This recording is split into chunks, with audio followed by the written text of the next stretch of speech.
The month of Elul, the time we just entered 10 days ago, the time of growth. The time when throughout the year you think about growth and then there's a time to actually make the moves. So the month of Elul is when you actually make the moves you planned the whole year. This is the time going to grow. To become more than it was before. To get bigger. But how do you measure size? Some people measure things by their wealth. Someone's richer than me, they're big. They're poorer than me, they're small. Some people look at greatness by height. He's taller than me. In Dvinsk, there were two rabbis. There was a Hasidic rabbi, the Rogatchover Goyen, and then there was the Sameach. Sameach was also a Rav in Dvinsk, and there was a discussion among them, inhabitants of the city, who was a bigger rabbi. And one guy's like, he's bigger. And one guy's like, actually, I saw them. The Rogatchover is actually taller than the Sameach. What's your yardstick? What's your yardstick for growth? What's the definition of growth? So we're going to see in the Torah prism, this week's Torah portion, the true meaning of the Shol. Can I help you? Need something? Shol, matatzrich. Okay. 5 more minutes. So there's speaking in prison, this week's Torah portion, something about, it gives us an idea of what greatness is. The Torah says this week, if someone has made a mistake, he gets whipped 40 lashes. It seems very straightforward. Someone did a sin, and then they get 40 lashes. Right? Straightforward. But the Gemara says in Makis, page 22a, the Gemara says, it should be very simple, right, Shimon? 40 is 40, no? How's that? 40 is a 40, no? Depends if you're buying or selling, right? If you're buying it this, you're selling, no, but 40 is 40. The Gemara says no, it says the number 40. The number 40 doesn't mean exactly 40. How many times do you get whipped? Anybody know? 39. 39. So the question is, why 39? What's 39 mean? It says in Torah 40. Why?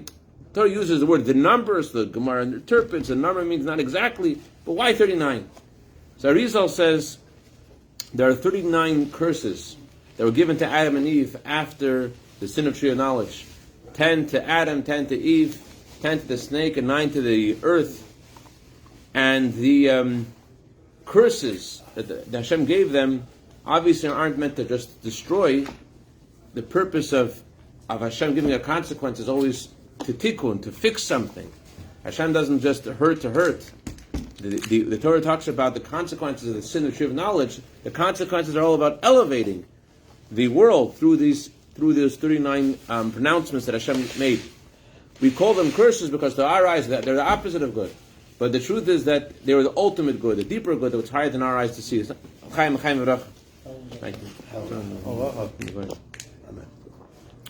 But the whipping 39 times, says Arizal, corresponds to the 39 pronouncements of Hashem after the sin of Adam and Eve.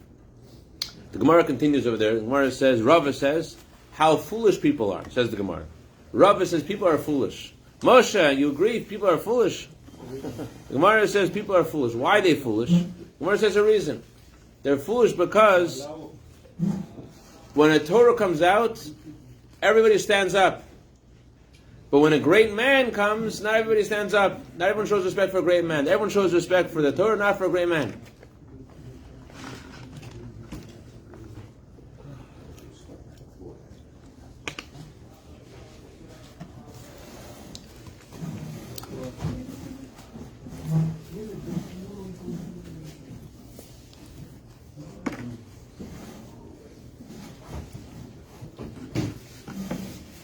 The Gemara says it's foolish. People are foolish. They stand up for the Torah, but they don't stand up for a great man, for a Gavra Rabbi. Why is it foolish?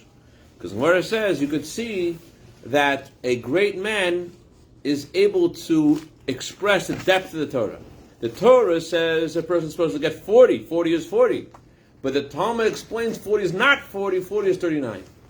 So you see that the tzaddikim, the sages, they're able to explain and explore the essence of the Torah. They're able to bring out the real truth of the Torah. And therefore, if you stand up for the Torah, how much more so should you stand up for a Gavra Rabbah, for a great man? So, on the surface, the reason why the Talmud is giving such a compliment to the sages is because There's a simple verse. It says it very straightforward. And they're able to derive something which is not so simple. But this is not the only place that sages do this. There are other places too where the sages explain the Torah to be different to the simple meaning. Where else do we have the Torah saying a number, and the number is actually not the same number? Anyone know? Another place the Torah says a number, the number is not the same number.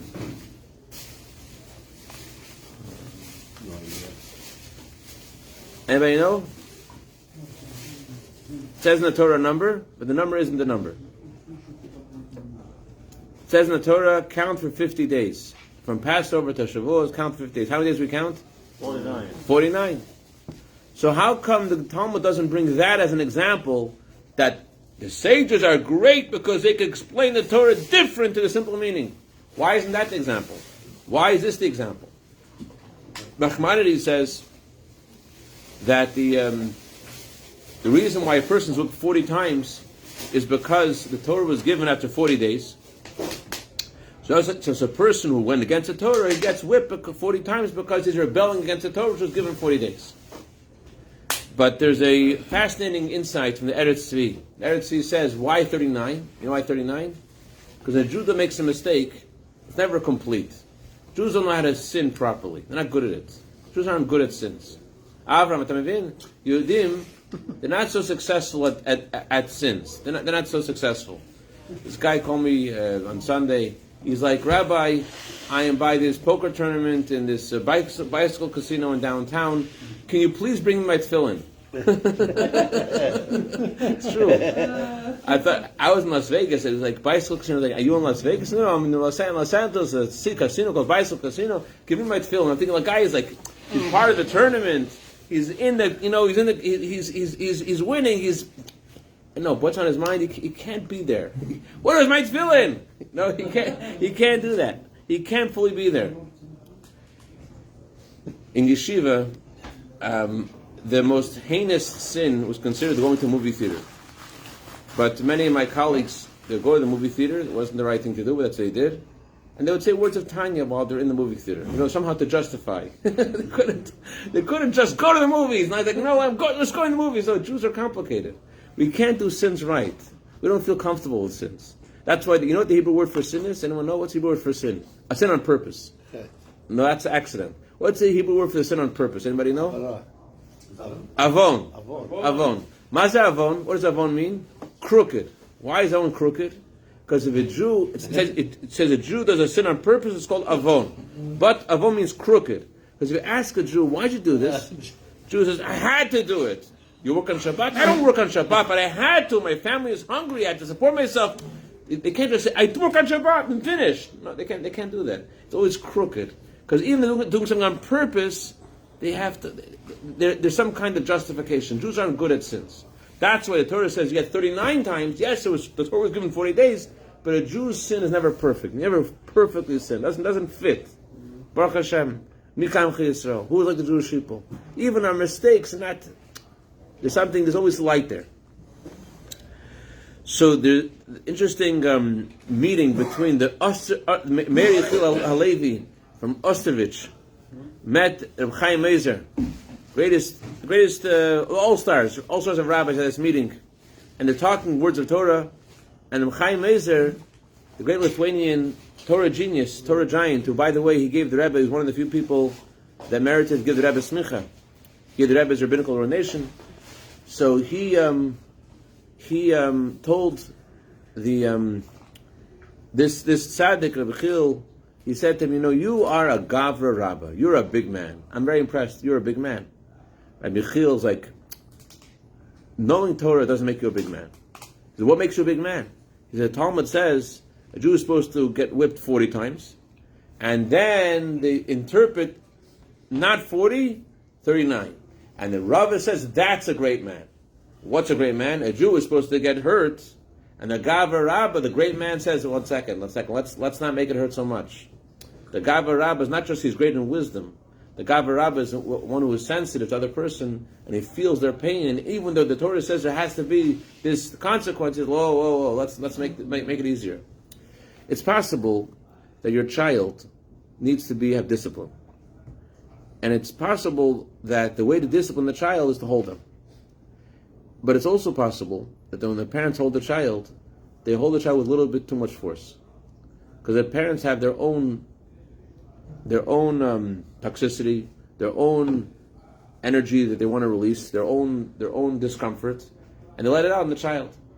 And sometimes the child could feel if the parent is giving him just what the child needs, or the parent has their own issues.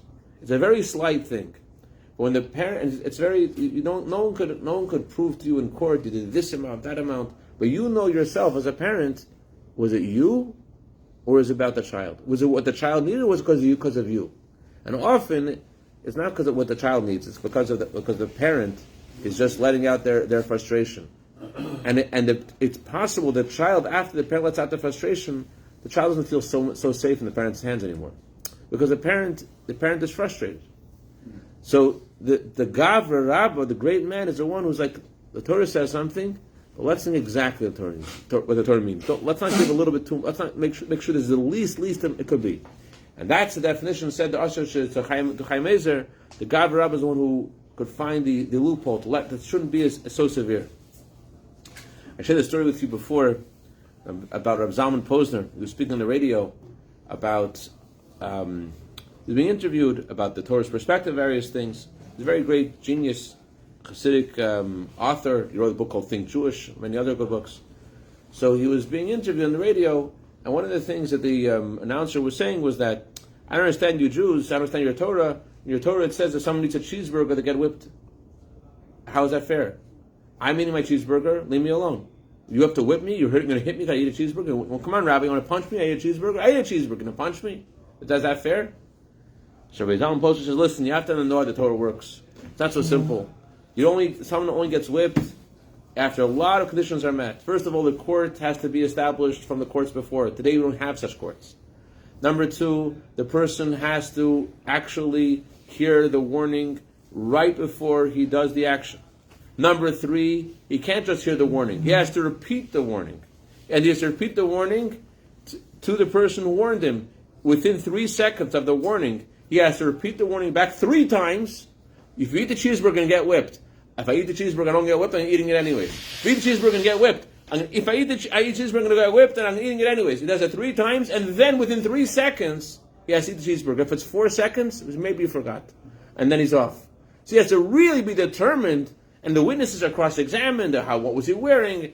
It's really not simple to get whipped in the Torah. And if someone's so determined to get whipped and to eat a cheeseburger anyways, he must be crazy. And the Torah exonerates someone who's crazy.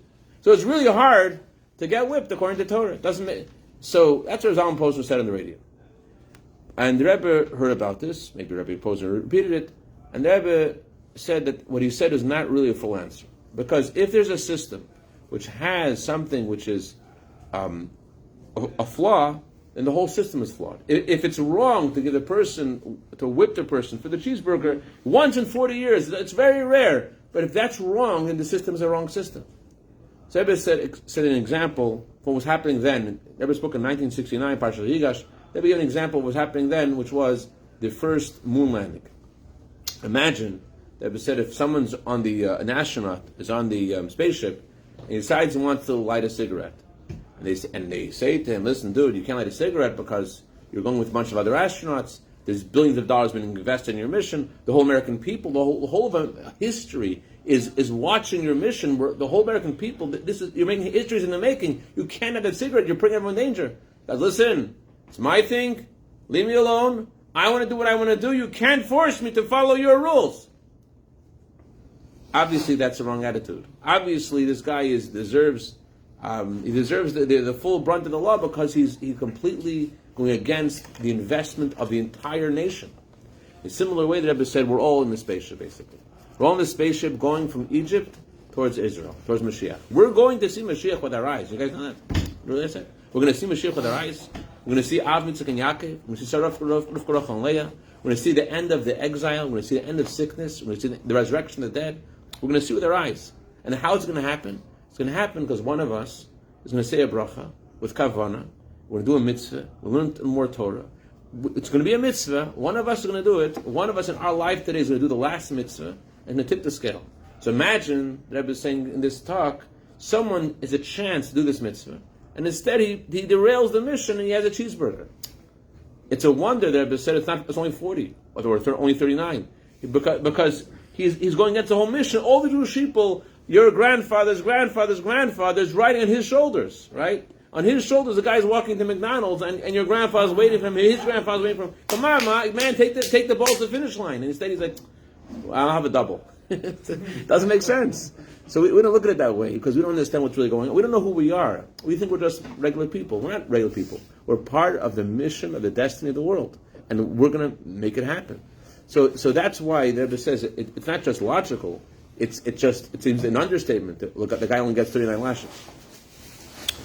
So this will help us understand something else. The Torah says that when we arrived at Mount Sinai, it says he camped there. There were many people that were there. The Torah says he camped there. Why does it say he and there was many? So Rashi says they were like one man with one heart. The Torah uses a singular because we were all together. Now there's another expression, very similar expression the Torah uses about the Egyptians. It says the Egyptians, when they were chasing after us, one person chased after us. The Torah uses a similar singular expression. Talmud says they were like one heart, like one man. What's the difference between like one man with one heart or like one heart like one man? What's the difference if you say heart first or man first? No difference? Imagine everyone unites together because we all come together here because there's a big cholent. We're united around the cholent or around the hamburgers. We're not really united. We're just here because there's hamburgers. So it's not really unity. Because we all want hamburgers, so also stick around and we'll hear the Torah too. So it's not like we're really united together. We're just we're all equally hungry men. And there's hamburgers and there's French fries and there's garlic mayo, the best sauce of all the sauces that they have over there. And because of that, we're here. That's one heart, one man. Because our hearts want something, therefore we come together. Pharaoh says to the Egyptians, the Jews have silver, the Jews have gold, let's go get them and we'll divide it. Everyone's like, yeah, let's go get them. Wow, let's go get something. They argued, the Egyptians had a problem with each other. But because they were united in destroying the Jewish people, it's okay, they forgot their differences. That's how it works by the Gentiles. Like one heart, like one man. The Jewish people, it's the opposite. The Jewish people, we are one heart. Jewish people, we are one heart. Why are we one heart? Because we're one man. It starts with us being one man. It's because we are one soul, because we are all parts of the same soul, as it says in the Talmud and in the Kabbalah. That all the souls, Jewish people, were all part of Adam's soul, so we're literally one person. Therefore, we also come together like one heart. We are all intrinsically one.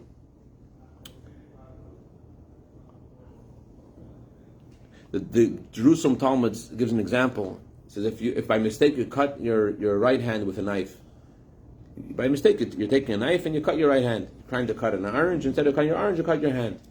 Does it make sense you take the knife and cut your left hand? Doesn't make sense to cut your left hand, right? Because you're part of one body. So, I don't know about that, but you shouldn't cut your other hand because that same way the Jerusalem Talmud says we are all one people, we're one body, and therefore it doesn't make sense to get back at each other by hurting another person, you're hurting yourself.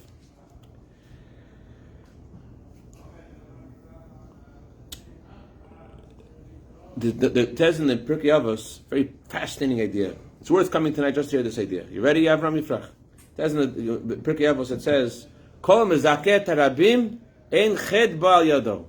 Anyone who gives merit to the many, he'll never make a mistake. Kol mezaket harabim ein ched ba'al yado. If you give merit to the many, Shol Baruch Hashem every week, he cleans up after the shir. Thank you very much, Shol. He gives him zakat Rabbi, makes it possible for this to happen. Thank you, Shol. So, is that how many people is the Rabbim? How many people does it make it the Rabbim? Is it 2 people? Is it 3 people? How many is the Rabbim? Mazim zakat Rabbi? 13, 10, 5. What's Rabbim? What's Rabbim? 1 person. 1? Yeah, in the Gemara, Miyut Rabim Shnayim. Miyut Rabim Shnayim. So it's 2 dafka? That is the idea. Why didn't it say 2? I'll tell you what it is, Moshe. There's some people, there's a certain bird called chasida. You heard of the chasida bird? It's a non-kosher bird. What's a chasida bird? What's chasida mean? The kind bird, which is not kosher. Why a kind bird is not kosher? She's a kind bird. She should be ultra. She should be super kosher. She should be CHK, Chabad Shchita. Why do we say this chasida bird is not kosher? The answer is, Rashi says, you know why she's kosher? She's kind. She's kind to her friends. That's why she's not kosher. She's only kind to people in the same social status, people who are similar to her, people who are like her, then she's kind. If they're not like her, they're weird, she's not kind. This expression we use in LA, randos.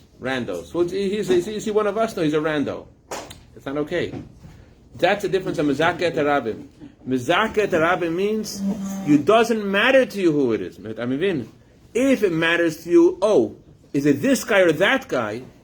If it's this guy or that guy, he has to be similar to me, then you don't have that distinction. But if it doesn't matter who it is, it doesn't matter who you're helping, then you're touching something deeper.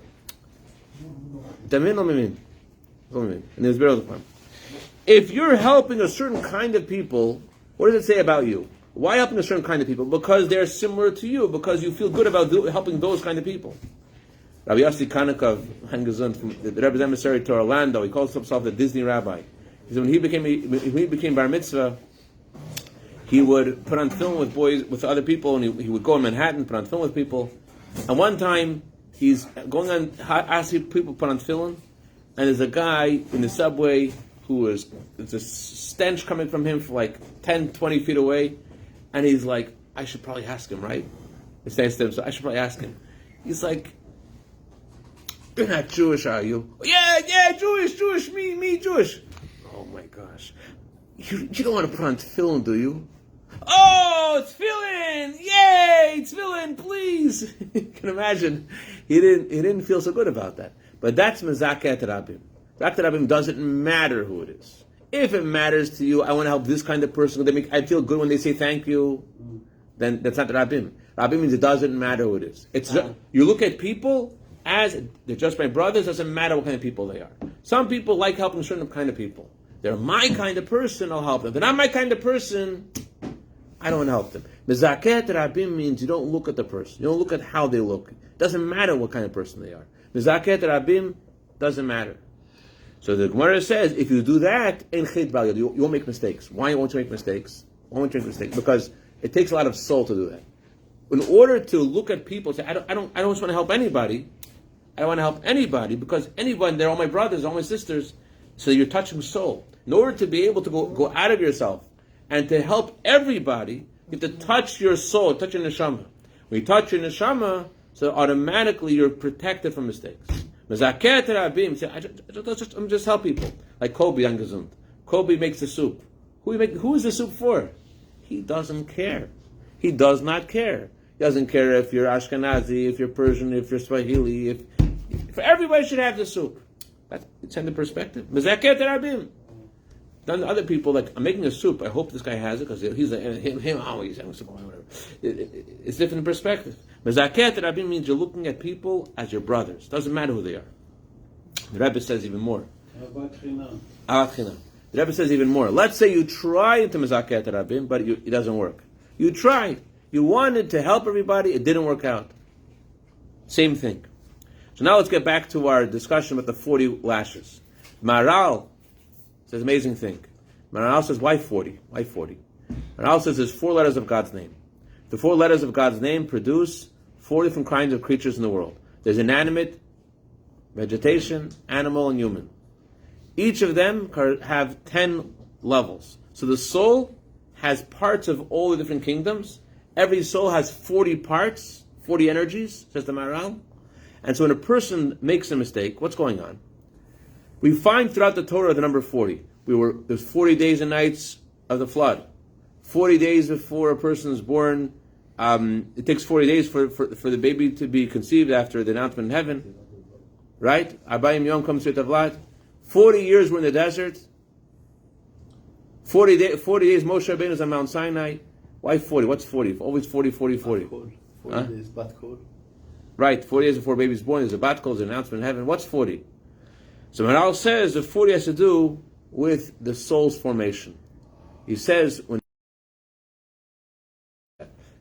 The Maharal says that the 40th day, first the body is formed. The neshama, the soul comes in the 40th day. The purity comes in the 40th day. The idea of being whipped 39 times is that when the soul comes into a body and there's a mistake, it taints the soul. But once a person's whipped, the whipping is not to hurt, the whipping is to remove the impurity. So once it's 39 times it's whipped, so what's left? The neshama, the soul, the purity. The 40 are, there's a tainting that goes on in the external parts of the body, external parts of the soul, but the purity and the essence of the soul is never tarnished. The neshama is always pure. So this is the reason why the Torah says he should be whipped 40 minus 1. 40 minus 1 because the essence of who we are can never become tarnished. There's a reason to get rid of the negative, but the essence of who you are is pure. We have the ability to turn off the noise in the month of Elul and say, Anila Dodi, I to my beloved. The Hebrew words, Anila Dodi v'Dodi li, end with the letter Yud. We just finished yesterday, the 10th day of Elul. Each of these four names, each of these four words has a letter Yud. What else has 4 Yuds in it? Anybody know? 4 Yuds. Huh? What else has 4 Yuds? Anyone know? Nobody? 4 Yuds. Yeah? There's 40 days from the first of Elul or Yom Kippur, or 39 days. Don't count Yom Kippur. But Hashem's name, Yud Kei Vav Kei, could be spelled different ways. You could spell the name of Hashem, and you could spell the Hay's with Yud. If you spell out the name of Hashem, Yud, like Yud Vav Dalet, and Hey Aleph, or Vav Aleph Vav, or Vav Yud Vav. So there's different ways of spelling out the name of Hashem. If you spell it with Yuds, with 10 Yuds, you get to number 72. So the Arizal says the name of Hashem, which is equal to 72, is the highest name of Hashem, and it's parallel to a very deep part of our soul, which is called Yechida. The 4 Yuds, 72, the name of Hashem, which is equal to 72, has to do with the highest part of the soul, Yechida. But Moshe, listen to what is Chiddush, you have to come from San Diego to hear. Elul, Anil Dodi Dodi Li, the last letters of Anil Dodi are Yuds. Only the last letters. But then there is the first letters. Whenever something has first letters and last letters, we know the first letters are higher than the last letters. What does that mean? For example, it says, Mi Ya'ala Lanu Hashamayma, who will go up to heaven? The words who will go up to heaven stands for the word Milah. So Milah brings us to a very high place. The last letters of Mi Ya'ala Lanu Hashamayma is Hashem's name, Yud Kei Vav Kei. So the Gemara says Milah is greater than Hashem's name. Yud Kei Vav Kei is the last letters of Mi Ya'ala Lanu Hashamayma. But Milah is higher than Hashem's name. So also the word Elul, Anila Dodi Li, there is the last letters of those words. The letter Yud, which corresponds to the highest name of Hashem. But then there's Moshe ben Yamin himself. There is what Moshe ben Yamin does for Hashem, the way he loves Hashem, the way he understands Hashem's truth, the way he gives of his life for Hashem. But then there is Moshe ben Yamin himself, the essence of a Jew. So Anila Dodi, when you say, I to my beloved, that's what's revealed in the month of Elul, the very core of who we are. Throughout the year, we're able to do. But in the month of Elul, Hashem gives us the ability to come face to face with our deepest essence. Ani, my very eyes to my beloved. There is a time when just functioning externally, superficially, Elul summons the part of us, the very essence of who we are. There was a soldier working for the Tsar's army. And the Tsar was supposed to come see all the soldiers at 9 o'clock in the morning. And he's waiting for the Tsar, everyone else is standing at attention, but it's hot. It's hot. At 7 o'clock, they said to stand at attention, he's still coming at 9. I have to stay for 2 hours, like all these goyim. I'm going to go take a swim. I'll come back, 8:55, plenty of time. He comes at 9, he'll be late, he's the Tsar, no problem. He goes to take the swim, and as soon as he goes in the water, the Tsar arrives.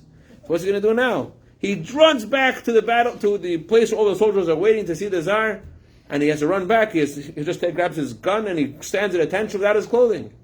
So the Tsar is looking at these hundreds of thousands of troops all standing to honor the Tsar, and somehow he stuck out. You wonder why, right? The Tsar notices everyone, it's nice to see you, salute. Excuse me?